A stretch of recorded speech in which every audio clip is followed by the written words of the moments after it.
Polisi mencari orang yang memviralkan informasi tentang almarhum AM, remaja 13 tahun di Kota Padang yang meninggal diduga akibat disiksa polisi. Kapolda Sumatera Barat, Irjen Suharyono menyebut, informasi tentang kasus ini menyebar luas di media sosial tanpa bukti yang cukup. Pihaknya merasa menjadi korban trial by the press atau pengadilan oleh pers terkait dengan berita viral kematian AM. Kapolda menegaskan akan mengawal dan bertanggung jawab penuh dengan pengusutan kasus tewasnya AM. Dari Polda juga tidak tinggal diam. Dir Intelkam sudah jalan, Dir Krimsus sudah jalan. Untuk mencari siapa yang memviralkan itu, memeriksa itu, dia akan kita ambil, kita periksa, dia harus testimoni. Apakah kamu benar melihat, kamu kok ngomong begitu? Kamu kan sudah trial by the press, sudah menyampaikan di press sebelum fakta yang sebenarnya, ada faktanya yang sebenarnya itu cukup bukti atau tidak, atau kamu hanya asumsi, atau hanya ngarang-ngarang. Ini yang dirugikan sebenarnya kan institusi Polri. Andai kata nanti ditemukan novum atau bukti baru, yang kemudian ada oknum anggota yang bertindak sesuatu yang tidak sesuai SOP, ya pasti kita juga akan menegakkan hukum anggota kami yang menyimpang dari SOP itu. Sementara itu, keluarga remaja AM melalui kuasa hukumnya mendatangi Komnas HAM di Jakarta. Mereka berharap Komnas HAM membantu mengusut kasus tewasnya AM. Kan ada indikasi kekerasan yang dilakukan oleh oknum polisi kepada korban yang sudah meninggal maupun korban lain yang menjadi kemungkinan terlapor ya, ataupun menjadi korban yang didampingi nanti oleh penasehat hukum, di mana mereka mendapatkan kekerasan dari oknum tersebut. Nah, sehingga kami melihat upaya pencegahan dengan indikasi adanya tawuran yang belum terbukti tersebut itu sudah jauh dari kewenangan kepolisian tersebut bila dilakukan dengan kekerasan. Sebelumnya pihak keluarga AM, remaja yang tewas diduga dianiaya polisi menyatakan banyak kejanggalan keterangan mengenai kematian anaknya yang disampaikan pihak kepolisian. Keluarga yakin korban meninggal dunia bukan karena melompat dari jembatan, karena ada beberapa luka lebam yang ditemukan pada tubuh korban dan keterangan beberapa orang saksi di lokasi saat korban diamankan pihak kepolisian. Saya nggak terima anak saya dibilang jatuh atau melompat, karena nggak masuk akal, ciri-ciri di badannya nggak seperti orang jatuh dari ketinggian. Kalau jatuh dari ketinggian itu minimal kaki patah atau kepala pecah kan. Ini anak saya kepalanya nggak pecah, kaki nggak patah, tangan nggak patah, yang ada cuma lebam di sini. Nah, itu pun kalau dia jatuh posisi dari keterangan Adit kan dia dari jalur lampu merah ke arah Balai Baru sebelah kiri jembatan tuh. Artinya kalau dia melompat sebelah kiri, ditemukannya sebelah kiri kan. Ini ditemukannya di bawah jembatan di kolong. Di tengah-tengah jembatan. Nah, mungkin anak saya jatuhnya melayang gitu ke dalam kan mungkin. Remaja AM tewas diduga karena dianiaya polisi pada 9 Juni 2024. Saat itu AM disebut dianiaya setelah ditangkap karena terlibat tawuran. Tim Liputan Kompas TV.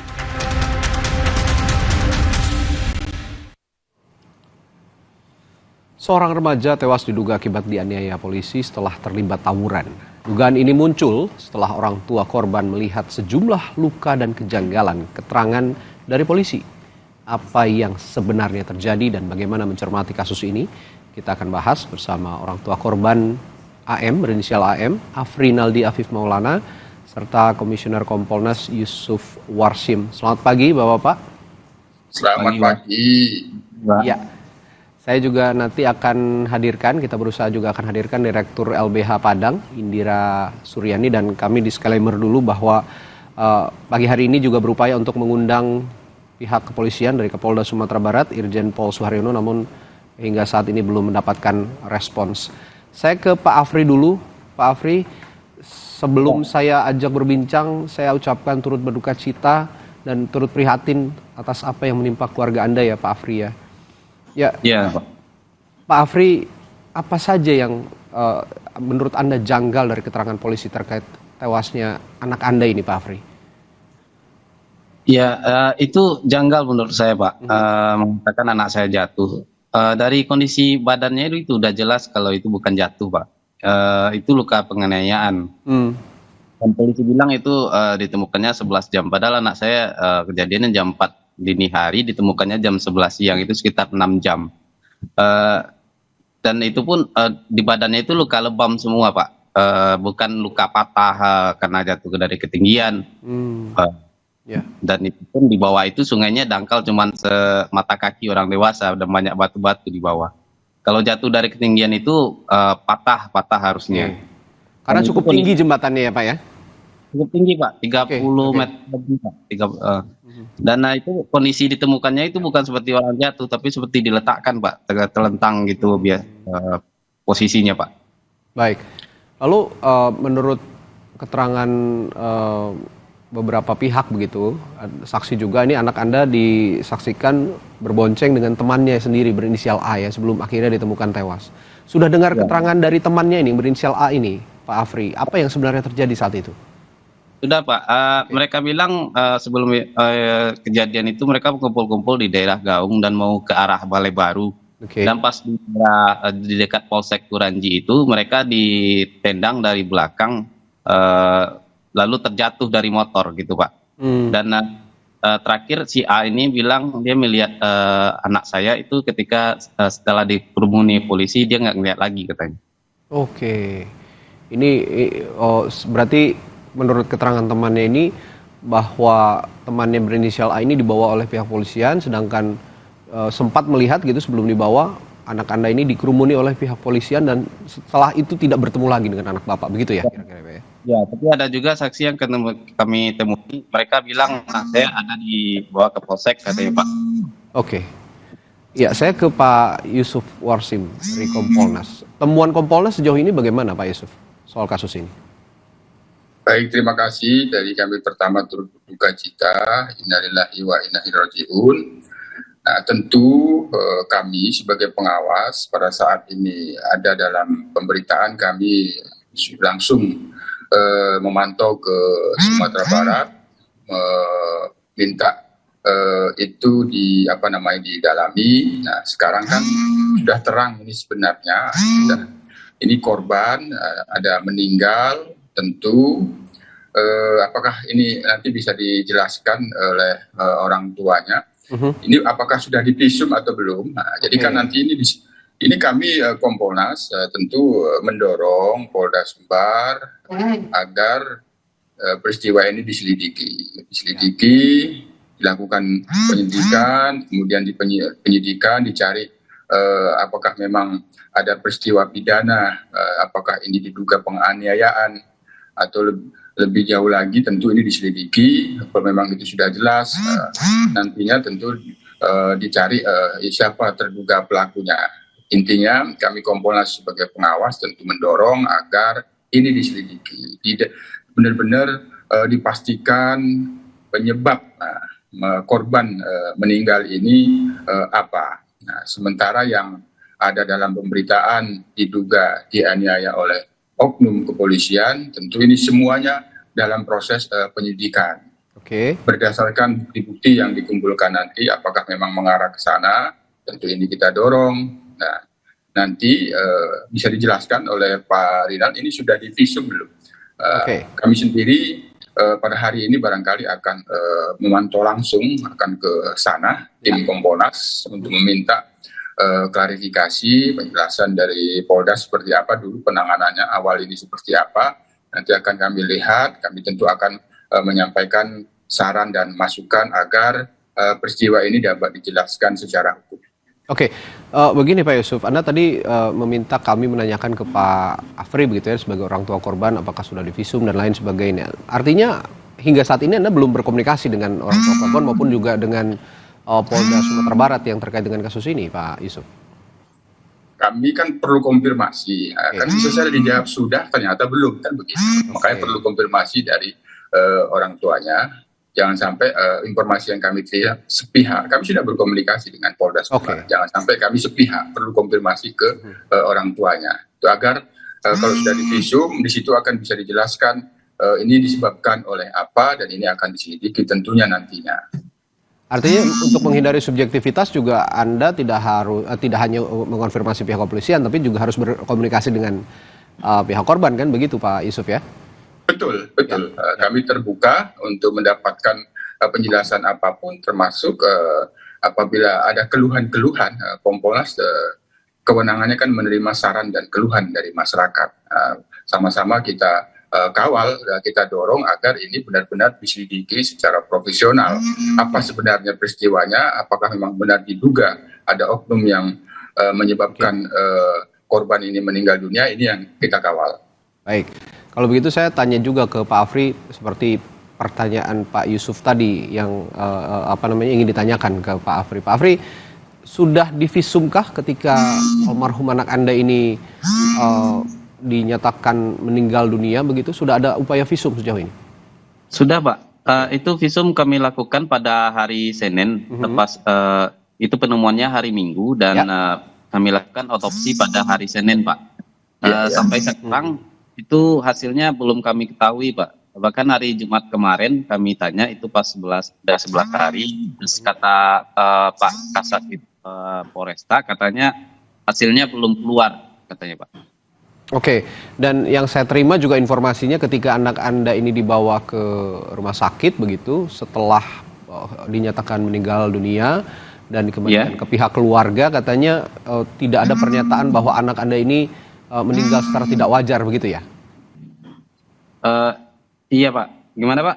Ya, jadi anak Anda ini dinyatakan meninggal normal, jadi bukan meninggal secara tidak wajar ketika keluar dari rumah sakit begitu kira-kira ya? Informasinya yang saya dapat begitu. Belum, Pak. Kebetulan pas penyerahan jenazah itu kami cuma dikasih surat kematian dan itu di dalam surat itu kosong, nggak ada penyebab. Nggak ada keterangan apapun begitu kan? Artinya dianggap meninggal secara wajar begitu kan? Ya bisa jadi, Pak, karena yang didengkari itu penyebab kematian belum diketahui, Pak. Oke, ya karena kalau memang anak Anda ini diduga penyebab kematiannya adalah dianiaya oleh pihak kepolisian, biasanya surat kematian itu disertakan bahwa anak Anda ini meninggal secara tidak wajar. Tapi itu tidak ada di dalam surat keterangan kematian begitu ya? Oh, tidak ada, Pak. Cuman dilingkari belum diketahui. Oke. Nah, sejauh ini visum belum didapat. Lalu berarti selama ini pihak keluarga baru mendapatkan kesimpulan-kesimpulan sendiri bahwa anak Anda ini meninggal secara tidak wajar begitu ya? Iya, Pak, karena kami lihat dari kondisi badannya kondisi kan, Pak. Badannya ya? Iya. Oke. Setelah melihat itu Anda baru menyimpulkan bahwa ini ada ketidakwajaran kematian anak Bapak ini begitu ya? Iya, Pak. Ya. Oke. Dan itu pun karena ini, Pak, juga karena saksi-saksi yang kami temui yang malam itu semuanya disiksa oleh anggota polisi, Pak. Oke. Sejauh ini sudah ada upaya untuk menggandeng Komnas HAM, Pak Afri? Iya, sudah, Pak. Kami langsung ini ke LBH, Pak. Ke Komnas HAM sudah, Pak. Sudah. Oke. Nah, pada saat ke LBH apa saja yang dikonsultasikan dengan LBH, Pak Afri? Saat ke LBH kami langsung meminta bantuan, Pak, karena kami curiga ini kematian anak saya ini tidak wajar awalnya, Pak. Okay. Makanya kami langsung ke LBH meminta bantuan hukum, Pak. Baik, ini yang sudah ditempuh upayanya dan juga sudah menghubungi Komnas HAM ya untuk. Ya, dan kami akan rencana untuk meminta keterangan hasil otopsinya, Pak. Otopsi ya, dan juga hasil visum yang kabarnya juga belum ada ya? Belum ada, Pak. Oke. Biasanya bisa cepat dikeluarkan sebenarnya hasil visum. Ini sudah berapa hari berjalan, Pak, visum ini? Ini sudah 16, 17. Sudah 2 minggu lebih, 17 hari. 2 minggu Pak. Ya, yang Bapak belum terima ya hasil visum dan juga otopsi. 17 hari sekarang, Pak. Oke, normalnya Pak Yusuf, kalau hasil visum, hasil otopsi yang biasa dilakukan pihak kepolisian, apakah selama ini dalam kasus yang sudah di mana korbannya ini sudah meninggal dunia atau memang wajar untuk menelusuri akibat kematian seorang korban seperti ini, Pak Yusuf? Ya, inilah bagian dari hal-hal yang perlu kami mendapatkan klarifikasi. Sejak kapan ditemukan korban, siapa yang pertama sekali menemukan, apa laporannya ke polisi, sehingga mencuat informasi ada dugaan disebabkan oleh oknum. Nah, ini yang harus kita klarifikasi, termasuk kan tadi saya masih minta konfirmasi, jangan sepihak informasi yang kami peroleh, sehingga tadi sudah clear bahwa benar sudah dilakukan visum dan belum diketahui hasilnya. Tentu ini bagian dari hal-hal yang kami mintakan klarifikasi, jangan sampai sudah ada hasilnya tapi belum disampaikan atau diberitahukan ke pihak keluarga korban. Ini yang harus kita klarifikasi. Ya, Kompolnas juga bisa ikut mendorong tentunya kan Pak Yusuf untuk segera memberikan informasi soal hasil visum dan otopsi ini. Betul. Ini kan ada yang pasti ini keluarga korban menduga bahwa penyebab kematian korban anaknya, keluarganya ini dalam kematian yang tidak wajar.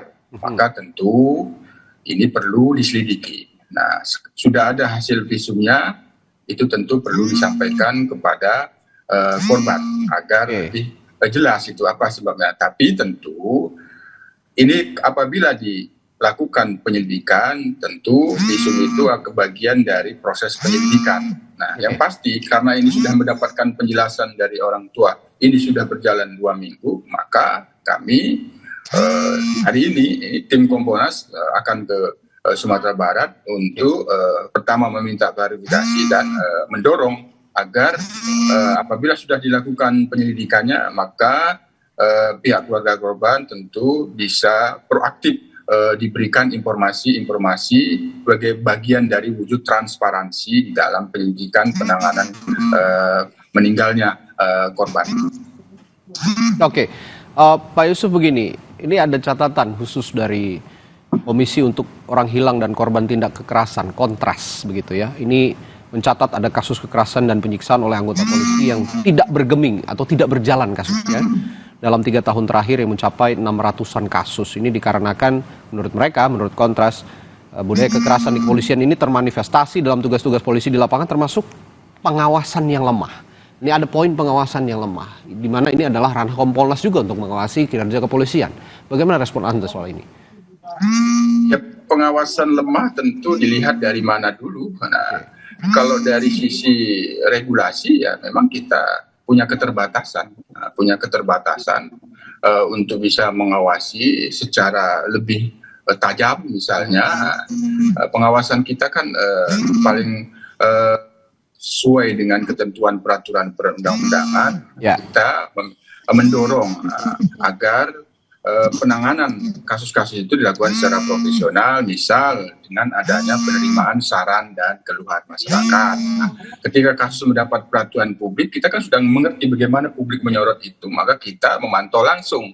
Yang perlu dipastikan di dalam pemantauan kami, apakah penanganannya ini sesuai dengan SOP dan prosedur atau tidak. Kalau ada dugaan kekerasan di dalam penanganannya itu sudah sesuai dengan prosedur, itu bagian dari hal-hal yang kita awasi. Hanya Kompolnas tidak bisa berlaku sebagai penyidik karena tidak punya kewenangan untuk menyidik. Nah, yang punya berwenang tetap penyidik. Kami meminta klarifikasi penanganannya kepada penyidik. Nah, makanya informasi yang kami dapatkan sudah divisum, maka perlu saya mintakan konfirmasi dari orang tua, jangan-jangan belum, ternyata sudah. Nah, sekarang saya mendapatkan informasi orang tua belum mendapatkan hasil visumnya. Itu bisa di-follow up benar, gitu ya?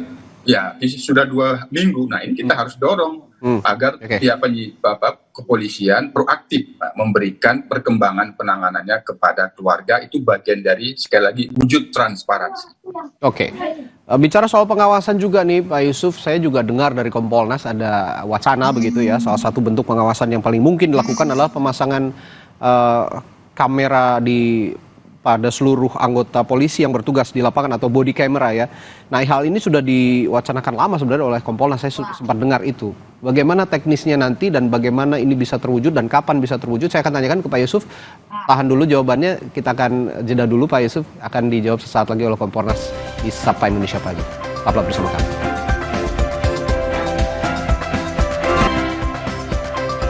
Ya, bicara tindak pengawasan kepada pihak kepolisian agar tidak sewenang-wenang dalam menangani suatu perkara begitu ya, menghindari tindak kekerasan. Ini ada wacana juga dari Kompolnas, bentuk pengawasannya adalah memberikan pemasangan kamera, body camera pada seluruh petugas yang bertugas begitu, yang ada di lapangan, dan hal ini juga sudah lama sebenarnya diwacanakan oleh Kompolnas. Masih on the track wacana itu atau rencana itu Pak Yusuf, dan bagaimana teknisnya nanti dan kapan bisa terwujud kira-kira?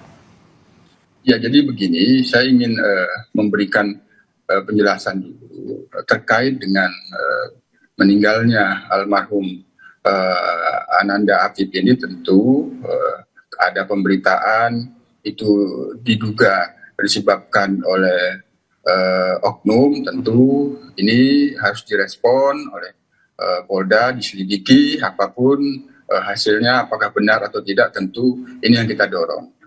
Sehingga kami belum bisa berkesimpulan sebagaimana yang diduga itu. Yang pasti ini ada korban, perlu diselidiki apa yang menyebabkan itu meninggal. Kalau memang ini ada pidana, maka dicari siapa pelakunya. Apakah benar yang sementara yang diduga itu oleh oknum? Nah, ini yang harus kita dorong agar ini bisa diselidiki. Nah, terkait dengan pengawasan kami memang sudah pernah mengusulkan untuk body cam. Body cam itu sebagian sudah bertahap, sudah dilaksanakan. Nah, khususnya yang ada di lapangan, misalnya terkait dengan penanganan unjuk rasa. Nah, itu sudah ada beberapa Polda yang sudah menerapkan body cam. Nah, kami sendiri terus tentu mendorong, ini adalah bagian dari bentuk pengawasan melekat pada diri personil yang ditugaskan. Itu sudah berapa persen Pak dari Polda seluruh Indonesia ini, sudah berapa persen yang sudah dilaksanakan? Intinya ini prosesnya kan bertahap ya, bertahap terkait dengan kemampuan di masing Polda. Ada yang satu Polres. Nah, ini intinya kami sudah memberikan usulan kebijakan soal ini dalam tahapan sudah mulai berjalan. Ya, kita akan terus memantau karena ini adalah usulan kebijakan kami yang kita harap secara bertahap bisa dilaksanakan, terutama di kaitannya anggota yang berada di lapangan, misalnya personil lalu lintas, pengawasan unjuk rasa, pengamanan di lapangan, termasuk misalnya patroli, termasuk ke penyidik secara terbatas yang itu melakukan pemeriksaan seseorang, melakukan interogasi seseorang, ya perlu ada body cam. Tapi sebenarnya kalau di ruang penyidikan kan tidak perlu ada body cam. Di ruang penyidikan itu harus ada kamera CCTV. Ya, ini yang harus juga kita wujudkan bersama, bahwa memang kalau memang ada wacana seperti itu, dan itu positif, kata Kompolnas sudah beberapa Polda sudah melaksanakan hal itu. Semoga bisa cepat terlaksana untuk seluruh petugas kepolisian agar bisa juga kita mengawasi bersama, dan bukti otentik itu scientific yang ilmiah begitu, ini bisa terbukti jika memang sudah ada body cam itu ya. Nah, saya ke Pak Afif lagi, Pak Afri lagi, mohon maaf. Pak Afri, ya, Pak. Ini kan mohon maaf, almarhum anak Bapak ini pada saat diduga katanya mendapatkan penganiayaan oleh pihak kepolisian. Mengapa seperti ada dugaan seperti ini? Ini karena juga ada video viral yang tersebar di media sosial begitu, bahwa ada yang merekam tindakan kekerasan oleh pihak diduga oleh pihak oknum kepolisian terhadap anak Bapak. Bapak sendiri sudah melihat video itu dan sudah mengetahui siapa yang merekam video itu, Pak? Sudah, Pak, saya sudah melihat video itu dan saya sudah bertemu dengan saksi A itu, dan juga sudah bertemu dengan saksi-saksi yang lain, Pak, yang ketangkap malam itu. Mereka semua mengalami penyiksaan, Pak. Dan penemuan anak saya ini pun di lokasi mereka ditendang jatuh, juga di dekat mereka dikumpulkan, yaitu di Polsek Kuranji. Itu dekat dari lokasi penemuan anak saya, Pak. Oke, artinya justru Bapak melihat rekaman ini juga makin mengafirmasi gitu ya, dugaan bahwa anak Bapak ini mendapatkan tindak kekerasan begitu sebelum meninggal dunia, begitu ya Pak ya? Iya, Pak. Oke, ini video ini sudah tahu siapa yang merekam dan asalnya dari mana begitu Pak Afri? Sudah, Pak. Dari mana itu asal videonya? Itu asal videonya dari kami, Pak. Kebetulan ya. Dari pihak orang tua korban gitu maksudnya? Iya, Pak. Dan Anda sudah mengetahui ini sekarang video ini viral dan di media sosial juga ada tagar di media X begitu ya, media sosial X, Justice for Afif. Anda juga sudah mengetahui soal ini ya? Sudah, Pak. Oke. Nah, ini saya tanyakan juga ke Pak Yusuf. Saya bertanya ketika pihak kepolisian justru malah mencari orang yang memviralkan video viral ya, video yang dianggap polisi melakukan kekerasan, alih-alih mencari penyebab dugaan tewasnya almarhum anaknya Pak Afri ini. Bagaimana respon Anda soal ini? Ya memang sepatutnya apapun yang terkait dengan meninggalnya korban ini, informasi-informasi yang diketahui oleh seseorang, apakah itu pertama sekali atau terkait dengan informasi yang ada di dalam viral, misalnya itu tentu seperlunya untuk kepentingan penyelidikan agar mengungkapkan peristiwa apa yang sebenarnya, apa yang menyebabkan meninggalnya almarhum ini. Nah, jadi keperluannya sepatutnya untuk kaitannya dengan penyelidikan meninggalnya almarhum Afif ini. Nah, itu tentu kita akan mendorong agar tidak menimbulkan bias dalam persepsi publik yang kita harapkan sekali lagi karena ini sudah 2 minggu, maka proses penyelidikan ini terus dilakukan, terlepas ada yang memviralkan atau tidak. Kalau itu menjadi bagian hal-hal yang perlu digali, mendapatkan informasi kesaksian, apalagi tadi sudah mendapatkan informasi dari orang tua korban, tentu ini sangat penting menjadi masukan kami kepada kepolisian bahwa saksi-saksi ini apakah sudah dilakukan pendalaman, dimintai keterangan, tidak fokus kepada, sekali lagi tidak fokus kepada sesuatu yang viral. Kalau memang itu ada informasi yang perlu digali, ya tidak apa-apa, menjadi bagian dari proses permintaan keterangan untuk penyelidikan, bukan terkait dengan sesuatu di luar penyelidikan kasus ini. Ini satu hal positif karena yang justru ditekankan pihak kepolisian ini sepertinya kalau saya membacanya ini siapa yang memviralkan dan akan ditindak secara hukum karena sudah menyebarkan berita bohong. Alih-alih begitu sepertinya harusnya barang bukti video viral itulah dijadikan bahan untuk melakukan penyidikan dan penyelidikan lanjutan begitu ya Pak Yusuf ya? Ya, itu bisa menjadi masukan informasi yang perlu didalami apakah di situ ada petunjuk, karena petunjuk sendiri kan merupakan alat bukti.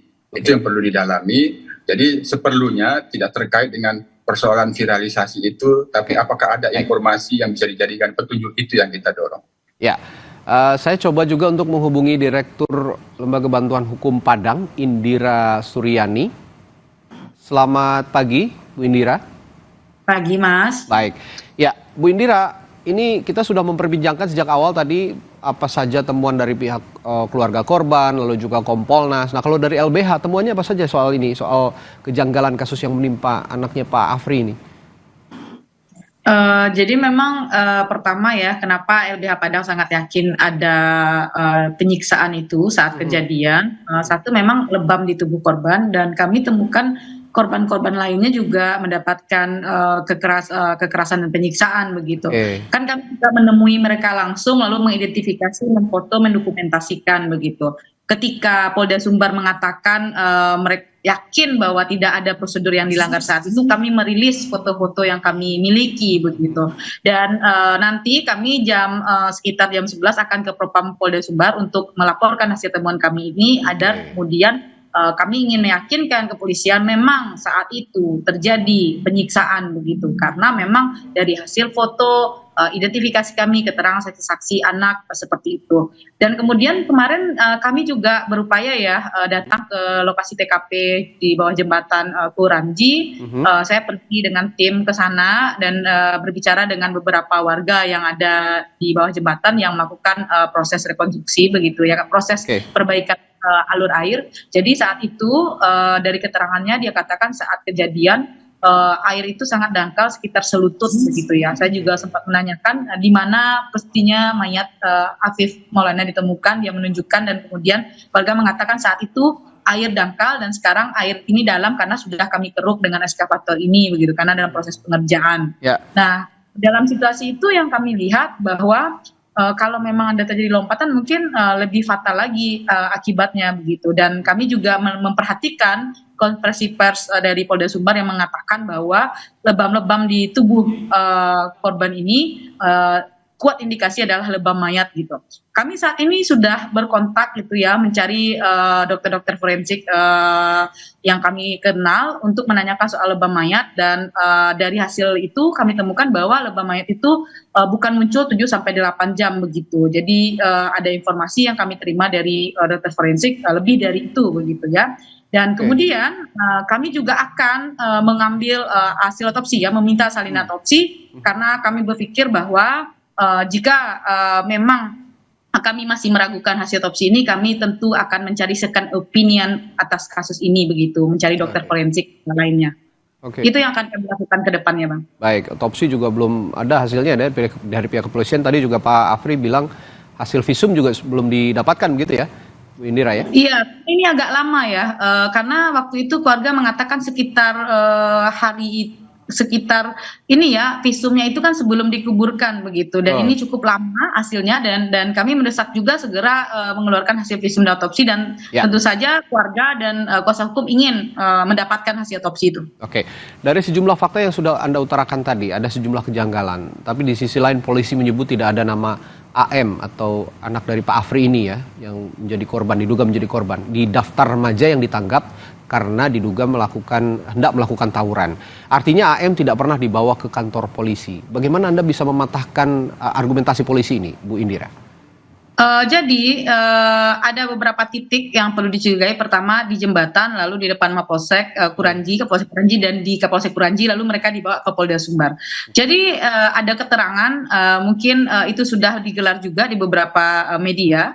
Ada keterangan salah satu anak yang kemudian itu juga yang kami temui, dia juga menjadi korban penyiksaan, dan dia katakan dia melihat satu anak masuk, dia duluan ada di Polsek Kuranji dan anak itu masuk begitu dengan beberapa orang, dan ada di dekat dia begitu agak jauh, dan kemudian kami lihatkan, kamu tahu namanya siapa? Tidak, apakah orangnya ciri-cirinya begini? Dia waktu itu pakai baju ini, dia mengatakan iya dia, dan kemudian dia katakan dia sempat minta ampun ketika saya melihat, saya dipaksa untuk melihat ke arah lain oleh polisi, dan saya juga dipukul kepalanya, dan saya waktu itu setelah mendengar dia minta ampun, polisi berkata ada yang pingsan.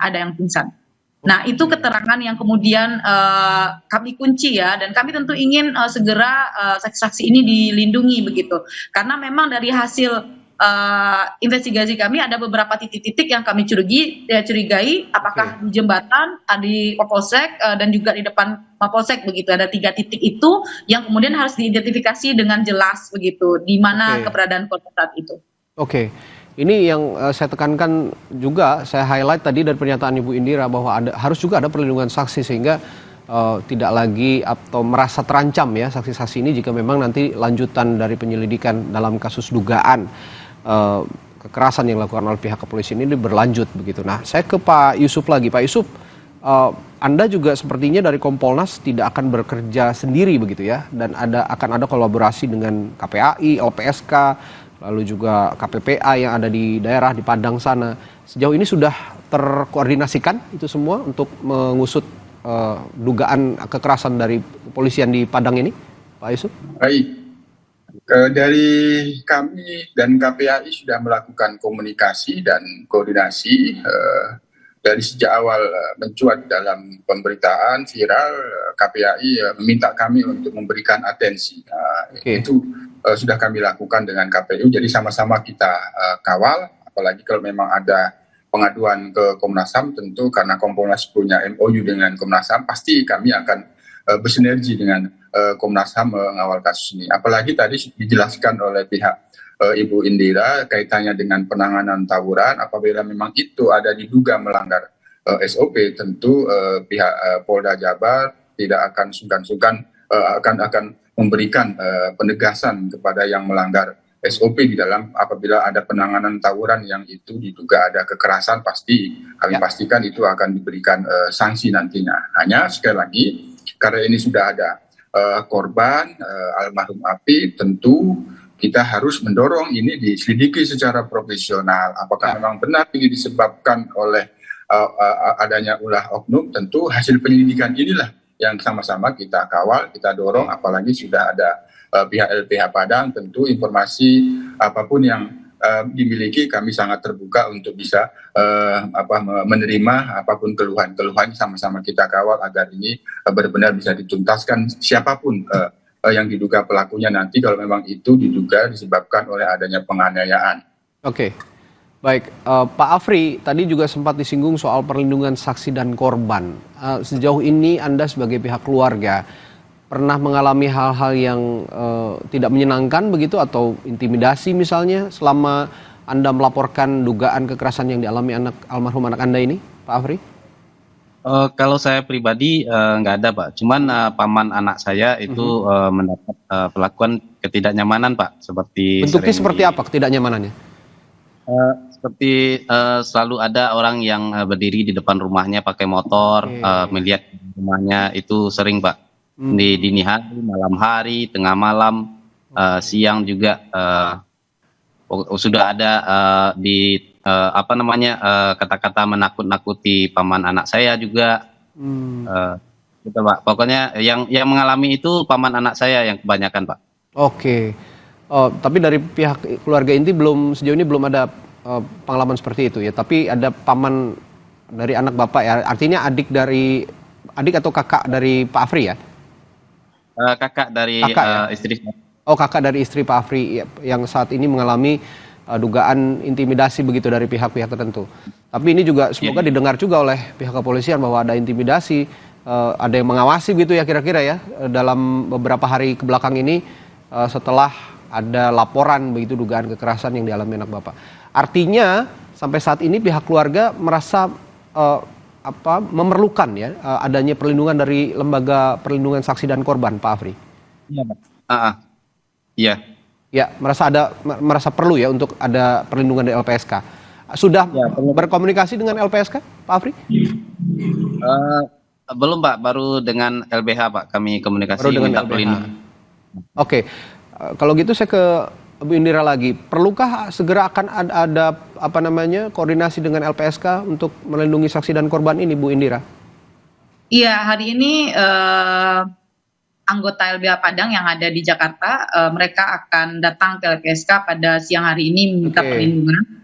Dan kami ingin ini disegerakan begitu agar kemudian perlindungan saksi-saksi lebih terproteksi, apalagi ini anak.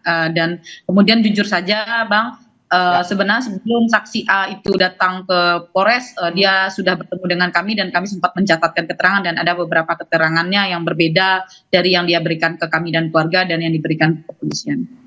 Keterangan apa itu, Bu Indira? Jadi waktu itu saksi ini mengatakan bahwa dia kemudian memang ada komunikasi soal akan lari atau melompat itu dan kemudian kami menanyakan apakah kamu melihat dia lompat dan kemudian dia mengatakan tidak dan kemudian dia katakan dia dibekuk dan dia melihat dikerumunin gitu. Terakhir kali dia melihat AM ini dikerumunin begitu.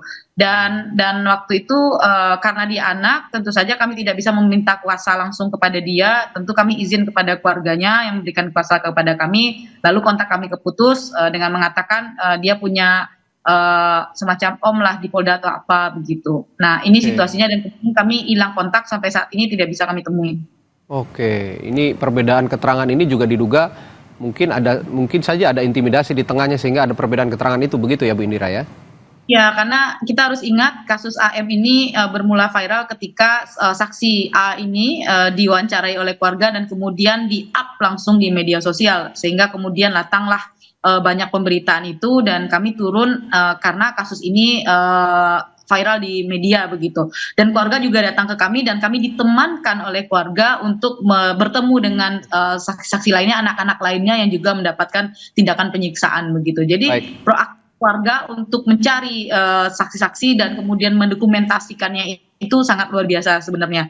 Dan ini yang harus kemudian kita kawal bersama untuk keadilan bagi Afif Maulana dan kawan-kawannya. Baik, ini juga sudah cukup viral juga, ada tagar Justice for Afif begitu di berbagai jejaring media sosial. Semoga ini bisa juga didengar oleh pihak-pihak yang berkepentingan untuk mengungkap apakah betul ada dugaan kekerasan yang dialami oleh Afif, Ananda Afif atau tidak. Terakhir saya ke Pak Yusuf dan juga nanti ke Pak Afri ya. Pak Yusuf, ada pesan yang ingin Anda sampaikan sebelum saya tutup perbincangan kita pagi hari ini? Ya, sekali lagi kami hari ini akan memantau langsung di Polda Sumbar, tim akan ke sana meminta pertama klarifikasi dulu, nanti kita akan mendengarkan apa yang sudah dilakukan pihak kepolisian di dalam penanganan ada korban almarhum Afif ini yang meninggal dunia. Kira visumnya bagaimana, nanti kita akan mendapatkan penjelasan dan kami akan mendorong apapun perkembangan terkait dengan penanganan yang sudah dilakukan, tentu dari pihak keluarga perlu diberikan informasi sebagai wujud transparansi. Nah, terkait dengan yang terakhir disampaikan oleh Ibu Indira tadi, terkait dengan saksi tadi itu perlu kita dorong nanti agar dimintain keterangannya, dan itu sekali lagi dilakukan secara profesional, transparan, dan akuntabel sehingga terhindar dari dugaan-dugaan apapun yang itu kaitannya dengan ancaman ataupun intimidasi. Baik, Pak Afri, terakhir apa pesan Anda untuk publik dan juga mungkin pihak kepolisian sebelum saya tutup perbincangan kita pagi hari ini? Silakan Pak Afri. Pesan saya, semoga Pak Kapolda benar-benar mengusut kasus ini dengan benar gitu dan secara terbuka, terang-terangan. Jangan ada yang ditutup-tutupi. Ya. Oke, baik. Indonesia, saudara, telah meratifikasi Konvensi Anti Penyiksaan ke dalam Undang-Undang Anti Penyiksaan, sehingga praktek penyiksaan harus dihapuskan atau zero tolerance against torture. Jadi tidak dibenarkan dalam hal apapun, meskipun itu aparat kepolisian ataupun penegak hukum, untuk melakukan kekerasan terhadap pelaku ataupun korban dalam melakukan penyidikan dan penyelidikan. Terima kasih yang sudah bergabung pagi hari ini. Narasumber saya ada anggota Kompolnas atau Komisioner Kompolnas Yusuf Warsim. Lalu juga ada orang tua dari almarhum korban AM, Afrinaldi, dan juga ada Direktur LBH Padang, Indira Suryani. Sekali lagi kami prihatin dengan apa yang dialami Pak Afri dan keluarga, turut berduka cita ya Pak Afri. Semoga sehat selalu semuanya. Baik, terima kasih sekali lagi para narasumber saya dan saudara. Setelah jeda masih ada informasi lainnya yang menarik untuk Anda simak. Salah satunya soal ini, saudara, Badan Siber dan Sandi Negara atau BSSN menginformasikan adanya peretasan dan penjualan data milik Inafis Polri. Peretasan pusat data nasional ini juga mengganggu aktivitas di kantor imigrasi. Sesaat lagi sampai Indonesia Pagi.